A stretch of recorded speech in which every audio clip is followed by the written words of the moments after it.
Muito obrigado, Naruti. Convidado, nós não poderíamos negar de falar sobre Uberaba.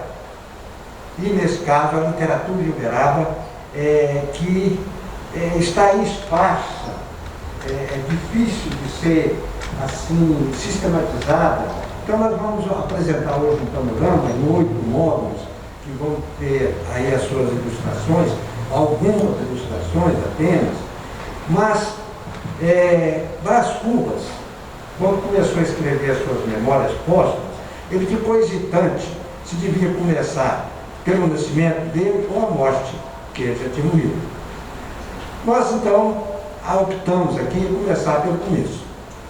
Uberaba foi fundada, segundo informação do Ildebrando Pontes, aliás, divulgada ultimamente pela Marta Zé do Lick, num trabalho que estava passando despercebido essa afirmação do Ildebrando. Uberaba foi fundada nos fins de 1816 ou começo de 1917. Quer dizer, a fundação de Uberaba hoje não é mistério, só que nós não sabemos o dia, o mês e o ano, não é mistério. Foi nessa época, realmente, que Uberaba foi fundada. E o Major Eustáquio veio do Desemboque para cá, quer dizer, de Ouro Preto do Desemboque para Uberaba.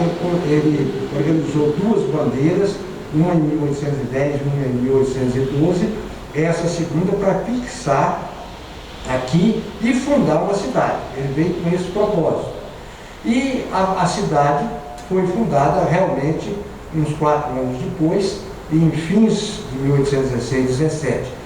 Essa afirmação de Ildebrando Pontes, que está no ensaio dele, Tristão de Castro e o Patrimônio Público de Uberaba, que publicado como apenso na primeira edição da sua História de Uberaba e a Civilização do Brasil Central, o Ildebrando não explica, só afirma. Mas nós tivemos uma comprovação. Poucas cidades no mundo tiveram, como Uberaba, 3 grandes publicistas assistindo o seu nascimento.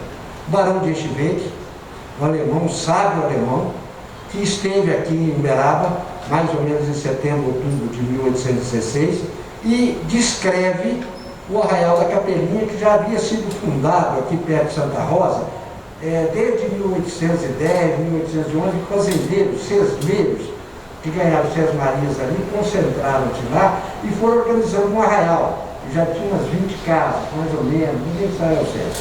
E o Barão de Echeverri descreve o Arraial da Capelinha, em 1816. O Dalancourt, outro viajante, esteve aqui em Uberaba em 1818 e já descreve Uberaba. Por quê? O Arraial da Capelinha,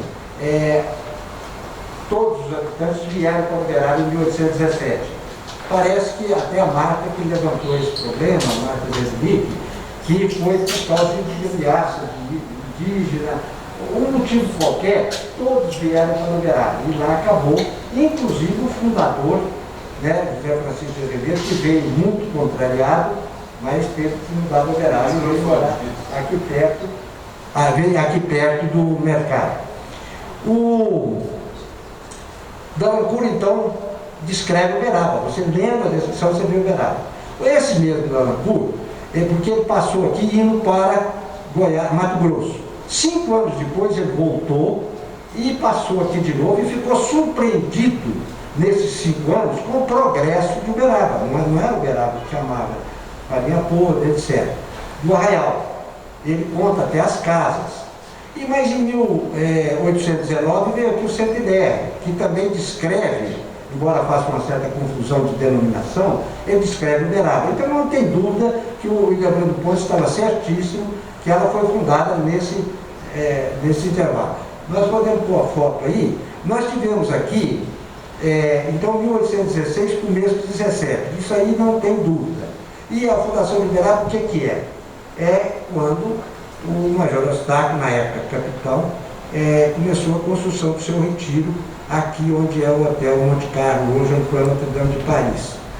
Então aí é igual a Fundação de São Paulo, do Colégio pelos Jesuítas, Anchieta e outros. quando colocaram a pedra da fundação, é a Fundação de São Paulo.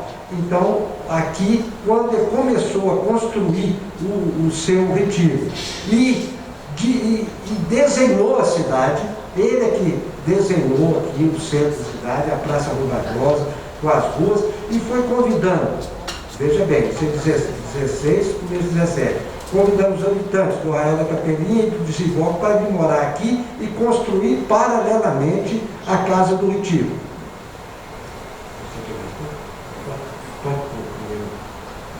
Aí nós vamos dividir, então, a primeira parte de 1820 a 1900. Por que 1820? Uberaba tinha 3 anos e pouco.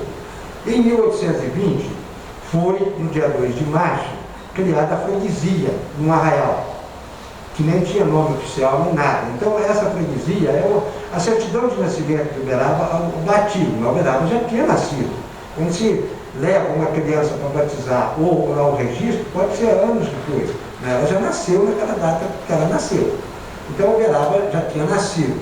Mas por que 1820? Porque o primeiro escritor que Uberaba teve foi o Vigário Silva. O Vigário Silva, como a religião era oficial, quem assinou o decreto de criação da paróquia foi Dom João VI. Então, o Vigário Silva teve que fazer concurso público e a paróquia foi criada em 2 de março e o Vigário Silva assumiu em setembro ou outubro do mesmo ano. E veio em Uberaba até 1852, uma figura importantíssima em Uberaba em todos os sentidos. E ele é um escritor, deixou até poesias, há um soneto dele que o Edson Prata descobriu não se sabe onde, e até divulgou e publicou até na revista Convergência na década de 80, e nós reproduzimos na biografia que fizemos do Vigário Silva. Um soneto dedicado a Cônego Hermógenes, que era o vigário do Desemboque, que tinha perdido um irmão, que era padre. E ele então faz um soneto e o Cônego Hermógenes responde. Nós publicamos também a resposta em soneto do Cônego Hermógenes, concordando com ele, porque o Cônego Hermógenes estava revoltado com a morte do irmão. E o Vigário Silva pondera sobre a morte, etc. E o Cônego Hermógenes concorda. Tudo em soneto clássico.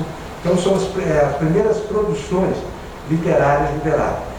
Mas na década de 1820 começaram a chegar em Uberaba muitas pessoas atraídas pelos parentes. O próprio Vigário Silva atraiu o João Joaquim da Silva Guimarães, que foi o pai do Bernardo Guimarães. E esse João Joaquim mudou-se para Uberaba em 1829 com o Bernardo Guimarães, que seria um futuro romancista romântico famoso, com 5 anos de idade. E o Bernardo Guimarães foi criado aqui e fez o seminário de Campo Belo lá em Campina Verde, um seminário famoso que durou uns 30 e poucos anos, e onde os alunos saíram falando latim. Eles falavam em latim. Você vê o tipo de ensino totalmente desligado da realidade brasileira. Aprender latim. Então, claro que o gramático tem que aprender latim. Aquele que vai dedicar a gramática, um especialista, os grandes gramáticos brasileiros sabem latim. Eu mesmo tive um professor da faculdade que eu fui entrevistá-lo, ele estava estudando direito comercial, o livro estava em latim, da Idade Média, direito comercial da Idade Média em latim. Quer dizer, tem indivíduos que têm essa facilidade e essa necessidade. Bom, mas veio também o Justiniano da Lima Gama, que ajudou, veio também o padre Zeferino para ser coadjuvante, e o padre Zeferino também tem poesias, mas onde estão? O padre Zeferino é que introduziu o teatro em Uberaba. E, inclusive, na década seguinte, o Uberaba demonstrou o seu primeiro pioneirismo. Eles dizem que o teatro de costume no Brasil surgiu no Rio de Janeiro com Martins Pena, famoso, justamente nos meados da década de 1830. Uberaba, justamente nos meados da década de 1830, já tinha uma peça, o Colégio de Dona Abelha, que era justamente um teatro de costume. Pode continuar.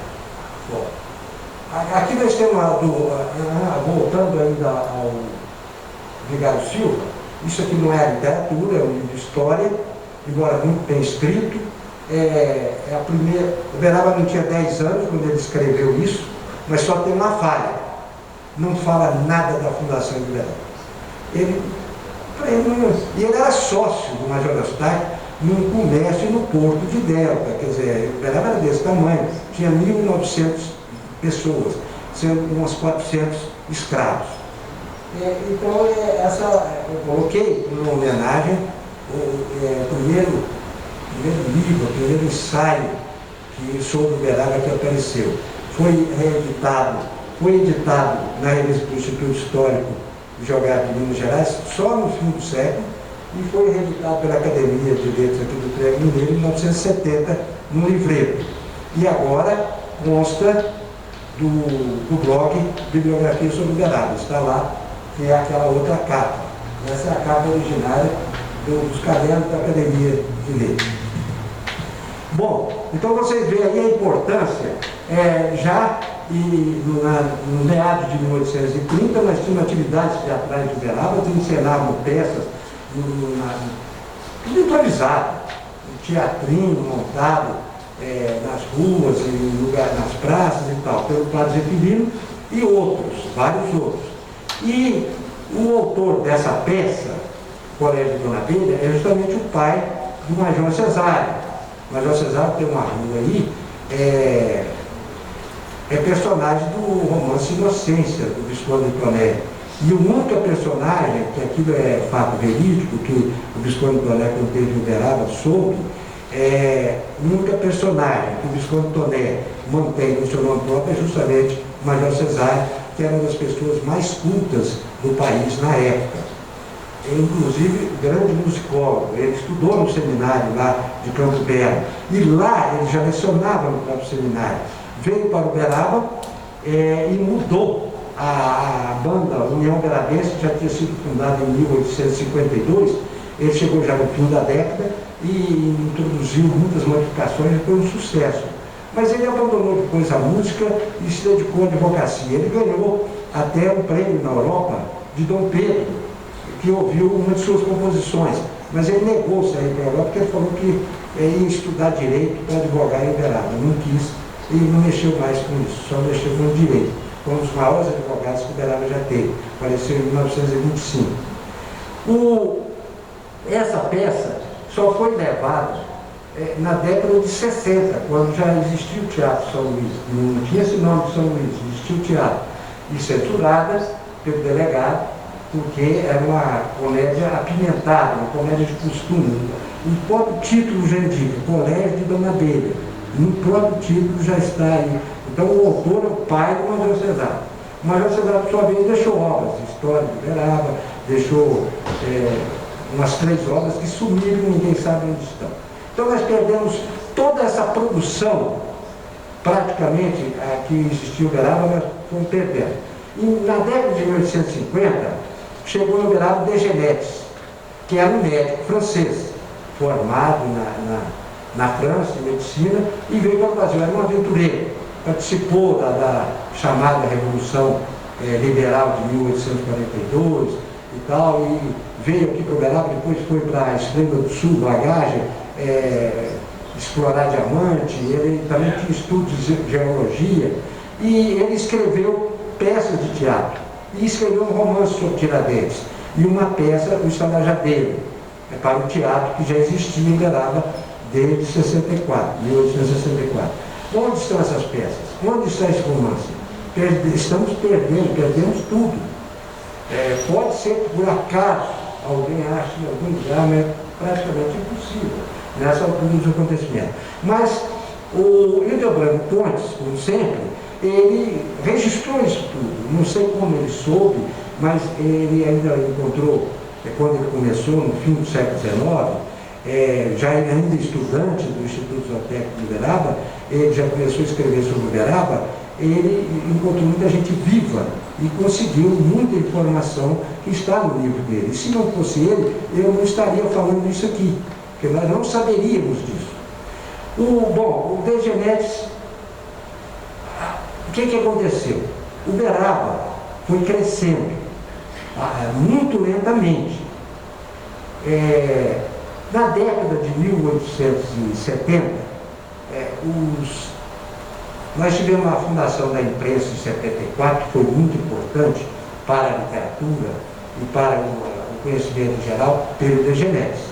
Mas nós já tínhamos tido a fundação desde a década de 50 do primeiro colégio secundário, por um engenheiro, que, por motivos políticos, esse colégio foi fechado 3 anos depois e o Degenetes não aceitou isso e fundou um colégio. Em seguida, ele era professor desse colégio, mas também não durou muito. Mas logo vieram os estabelecimentos de ensino secundário. De ensino primário nós já tínhamos público desde a década de 30 e 40.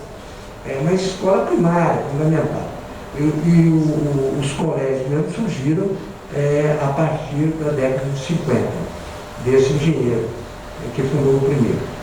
Aliás, vocês vão ver aí no decorrer, a participação do engenheiro na cultura de Uberaba é muito interessante.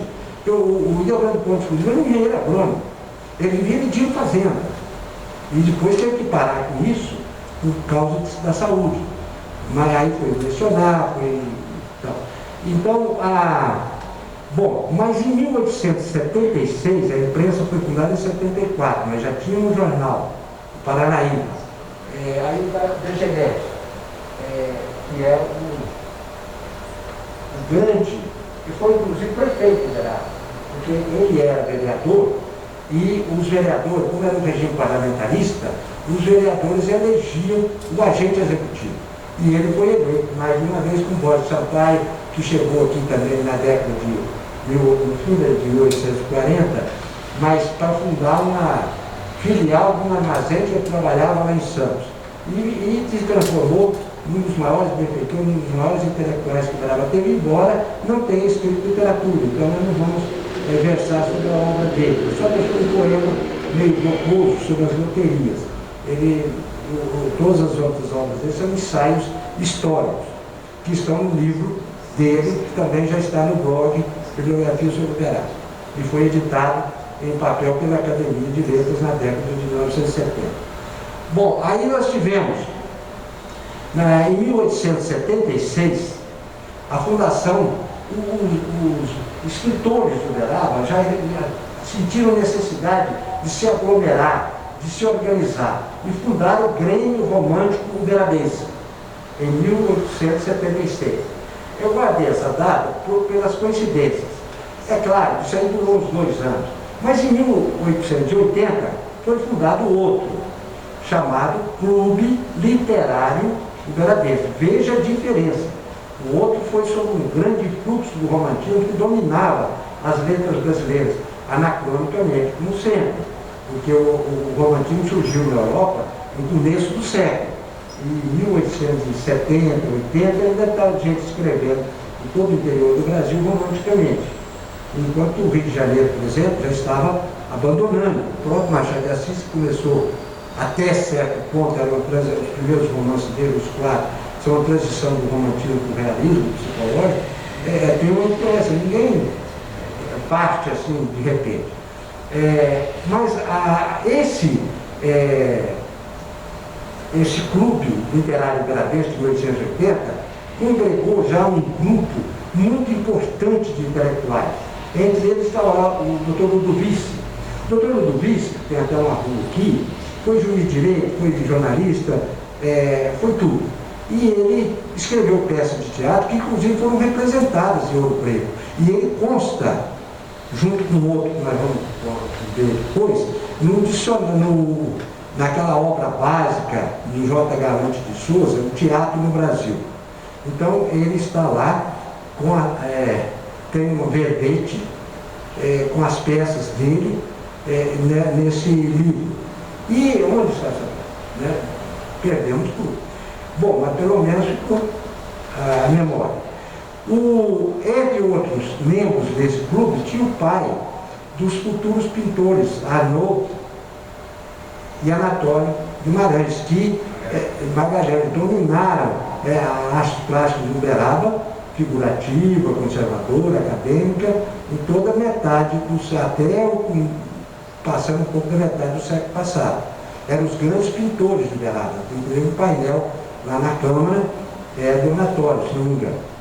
O pai dele já pertenceu a esse clube. Um filho do Borges Sampaio, um dos filhos do Borges Sampaio também pertenceu. Um filho do Luiz Pinheiro. Luiz Pinheiro é uma figura muito importante aqui, industrial, comerciante, que ajudou muito o teatro, e foi em homenagem a ele que o teatro passou a se chamar São Luís, que se chama Luís. Ele ficou rico com o comércio, com as tropas brasileiras que foram invadir o norte do Paraguai, ele fazia fornecimento, e ele ajudou. E o Luiz Pinheiro Filho pertenceu também a esse clube, Clube Literário Verabesco de 1880. Além de outros, como o senador Pena.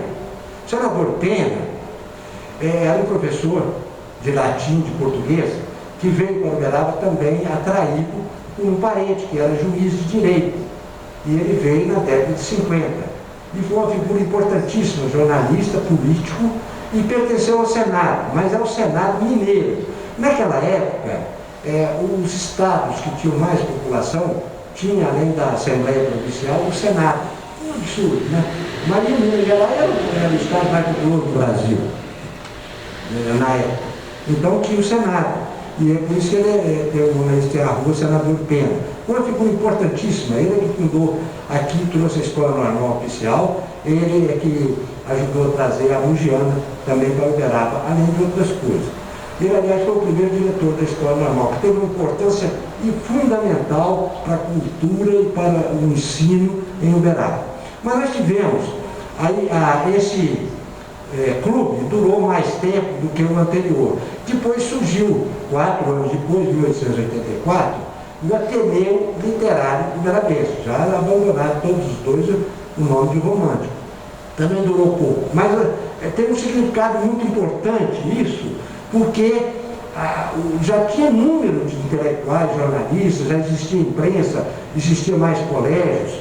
Inclusive nós tivemos aqui, logo em 85, a fundação do Colégio Nossa Senhora das Dores, que está aí.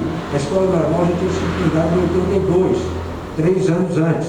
E a Escola Normal foi muito importante, porque os professores que vinham para cá tinham para fazer concurso. Alexandre Barbosa fez concurso. Arthur Lobo, que é um romancista que está sendo redescoberto aqui em Uberaba, também veio concurso, veio ser professor aqui. Arthur Lobo, até por sinal, ele é patrono de uma das cadeiras da Academia de Letras. E é impressionante, porque pouca gente conhecia a obra do Arthur Lobo. Porque o Arthur Lobo viveu muito pouco, ele até teve um incidente gravíssimo aqui, político, ele acabou assassinando o diretor da Escola Normal. E ele foi processado, foi absolvido, porque parece que foi legítima defesa, ele nunca iria cometer um crime. Ele era um poeta, um romancista com alta sensibilidade, como mostra a novela dele, O Outro, que é singular na literatura brasileira. Ninguém, quando Machado de Assis estava escrevendo aquelas coisas, Lima Barreto, aquelas coisas que eram a evolução normal, aquele realismo psicológico, ele entra, inspirado pelo Edgar Poe e Dostoiévski, ele já entra na questão da fragmentação patológica da personalidade. Numa obra excelentemente bem escrita, numa novela de umas 80 páginas. Então, diferente de todos os outros, diferente do Poe e do Dostoiévski, em que o duplo era um indivíduo externo ao protagonista, pela primeira vez, o Guy de Maupassant também é outro gênero, né? 3 gêneros que eu estou lidando aqui: Poe, Dostoiévski e Guy de Maupassant. Também tem um conto chamado Orla. O outro, o duplo, era também um elemento externo. O do Guy de Maupassant era brasileiro. Era um vampiro brasileiro que tinha surgido aqui em São Paulo e que foi de navio lá para Paris. E ele ainda narra no começo do conto, que é uma espécie de diário, esse Orla, que o belo navio brasileiro subindo o Rio Sena. Mas aquele navio estava trazendo um vampiro, que era invisível. E esse vampiro tomou conta do protagonista. Mas era externo. Agora, o Arthur Lobo, realmente é um desdobramento patológico da personalidade, porque o outro era dentro da própria pessoa. Ele digladiava com o protagonista, e o protagonista ficava apavorado, porque ele queria levar o protagonista a cometer assassinatos e tal. E o protagonista não. Então é uma coisa assim, ele supera esses outros gênios da literatura que criaram isso, quer dizer, quem criou foi Poe. E num conto chamado Wilson William, foi publicado no Jornal da Filadélfia em 1839. E o Dostoiévski escreveu justamente o Duplo, que é uma novela da juventude, que ele, aliás, gostava e depois desgostou, é claro, depois que ele escreveu aquelas grandes obras-primas, aquela obra da juventude perdeu muito o destaque. Mas ele achava que já tinha feito uma obra-prima, foi em 46, quer dizer, uns 7 anos depois do Poe. Talvez ele nem conhecesse o conto do Poe. Mas o conto do Poe está lá nos livros de terror, de morte e mistério. Pequeno até. Mas a personagem é externa, do Dostoiévski também é externa. Veja bem, é mais fácil de lidar. Agora, o que o Arthur Lobo aqui em Uberaba fez, nessa época ele já estava até em Belo Horizonte, a nascente de Belo Horizonte. Belo Horizonte foi fundada em 1897 e ele já foi para lá. Ele participou já da vida e ele faleceu em 1901 com 32 anos de tuberculose. E publicou esse outro no primeiro semestre, ele morreu em setembro, outubro de 1901, e a imprensa oficial publicou essa novela dele, o outro, mais ou menos em março ou abril. Então ele ainda viu o livro. Esse livro vale a pena e ele está hoje, a Amazon o lançou em livro eletrônico, só que muito caro, R$ 2,95. Impressionante, impressionante. Impressionante. E lançou, aliás, 2 romances dele, um outro no cárcere, que esse eu ainda não li, não sei se ele conta a experiência dele, porque ele ficou preso, né? Até ser subido. Bom, então nós temos aí, nessa época, a década de 1880, como vimos, ela foi rica. Houve a iluminação em Uberaba, um lampião a querosene. Uberaba vivia mergulhada na escuridão. Então, em 1881, 82, foram inaugurados os lampiões, 25 lampiões a querosene, em pontos aqui do centro da cidade. Já melhorou. Os dominicanos, os frades, já tinham chegado no Uberaba em 81, e as dominicanas vieram em 85 para estabelecer aqui a matriz delas no Brasil. Saíram da França 6 moças, só de Ribeirão ao Uberaba levaram 8 dias de viagem. Toda viagem daquela época de Santos Uberaba levava 1 mês. Não fazia por menos. Pensa bem, viajar de Santos Uberaba, por exemplo, vamos de carro em 6 ou 7 horas hoje, de avião, quer dizer, impressionante. Bom, a década de 80 foi riquíssima. A de 90 não ficou por menos. Nós tivemos aqui, por iniciativa do Alexandre Barbosa, que também tinha sido eleito para Belo Horizonte, e que criou, o Alexandre Barbosa criou o Instituto Zootécnico Uberabense, que foi uma revolução.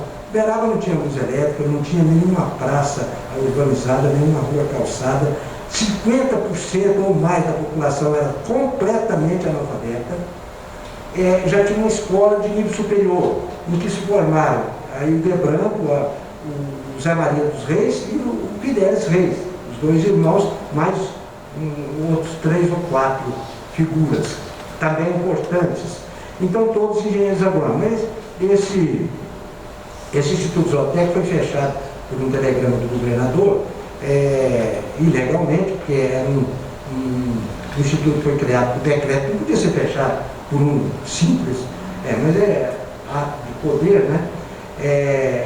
e foi fechado porque os fazendeiros e comerciantes uberabenses se rebelaram contra um imposto territorial que o governo Tiziano Brandão tinha instituído e fundaram o Clube Lavoura e Comércio, onde surgiu o jornal Lavoura e Comércio.